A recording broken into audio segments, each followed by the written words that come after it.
Let's talk. Hi, Radioheads. It's L-Man here with Todd Staruch, the festival heads, the creator, the man in charge of the Grindhouse Film Festival. So, first question, why make a film festival? Why not just go to one like most people?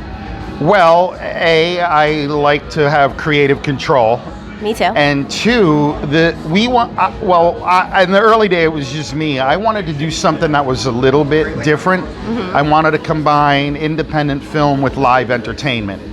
Because, film festivals are great, don't get me wrong, but you go and it's basically just 8 hours of watching films back to back That's to back. That's what I thought might happen today. Yeah. And I wanted to kind of break it up a little bit and say, what can we do that's a little bit different? Right. So that's why I decided Burlesque. to create my own event. Thank you. We just saw Burlesque. Yes. You did a great job. He got dressed really fast. He was on stage. He was no clothes. Amazing costumes, and I am very quick change. So. So you have the film festival now. What kind of films are you making? Tom said you're making a whole bunch of films, but you're gracious enough not to show your own films at your own film festival, which I know why, but why would you not do that? Why is that a no-no? Well, we could do that. But this is the first time that we have a juried festival where we accepted submissions. I had a panel of judges, and I wanted to give enough time to screen films for filmmakers who paid a submission fee to be included in the festival. I can show my own films anytime I want. Right. So these folks worked hard. They paid money. Say respectful. I felt, thank you. I felt that we owed it to them to get as many of their films screened as possible. Let's just pretend you're not respectful. What kind of films are you making? What can the audience expect to see from you? Well, I'm a film buff, but horror's my first love. Okay. So with my good friend Tom Ryan, we tend to make horror movies, but I also did recently write and direct a short film called Nana that was a very personal sort of family drama that I'm very proud of. It wasn't scary? Not at all. Not at all. Okay. It's about a boy and his grandmother. They have a big fight, and then he's now very distraught over this, and he doesn't know how to fix it. Okay. And then his grandmother visits him, and they find a way that they can fix this. So Grandma's come into play. That's the name of my new YouTube channel. Is inspired by my boyfriend's grandma. Yes, we have grandmas everywhere, Grandma's Jewelry. All right, cool. So now I'd ask the same question to Tom, but I'm going to ask you the same question. Okay.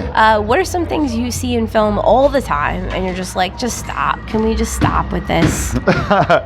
So it's funny, I had this exact conversation with someone the other day. We were arguing about jump scares. Okay. And, people are tired of jump scares. And I'm like, no. Right. There's such a thing as an effective jump scare. Right. And then there's ones that I hate, where here's a good one. Someone hears a sound outside, and then all of a sudden like a cat jumps through the window, and you're like, really? Or the old medicine cabinet one. You open the medicine cabinet, and then when you close it, there's someone in the mirror behind you. Stop it with that. No, Stop it. What's the definition of a jump scare? I'm in horror movies, but for the listeners. I mean, and look, anything that comes out of nowhere to give you like that jolt of like adrenaline, that surprise factor. Plug Bloody Nun 3, we just wrapped that. You can find a lot of jump scares in Bloody Nun 2 and 1. The whole franchise is full of jump scares. Shameless self-promotion, I love it. Yeah, a little. Love it. A little shameful. It's okay. But sometimes you got to wear your shame on your sleeve, please. like I do.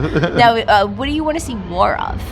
And what do you want to maybe have in every single film? Is there something you want to see in every film? You're going to always do this. Ooh, that is a really good question. I didn't think you'd be able to stump me. Stumped. But I want to see more thoughtful horror. Okay. And I don't mean pretentious, right? I just mean I grew up in the 80s, so I'm a child of, slasher films and everything. But okay, I'm tired of slasher films. That's why I'm a big fan of like Ari Aster and Ty West, like making films that make you think a little bit more. Okay. Rather than, oh, look, someone's cutting up teenagers having sex in the woods, okay, great. Yeah, it's although it's romantic to see teenagers cut up in the woods, I would like to see more thought-provoking aspects of it. Yeah. That is true. Yeah. So we have 20 seconds left. Okay. Thank you so much for the interview. What are some final thoughts about anything in life from you?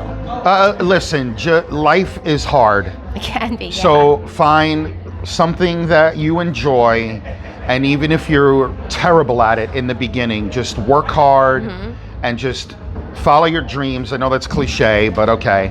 And if you find something that you love, just hang on to it and pursue it and do the best that you can in it. And if you enjoy something, that says a lot. You should probably stick to that. Absolutely. Yeah. And even if people don't enjoy it, just keep doing it. Like all of my horror films and my stand-up comedy. You might not enjoy it, but guess what? I do. See you later. Thanks. Absolutely. Back to you, Mark. All right. Hi, Housewife Helen. Thanks for tuning into my YouTube channel.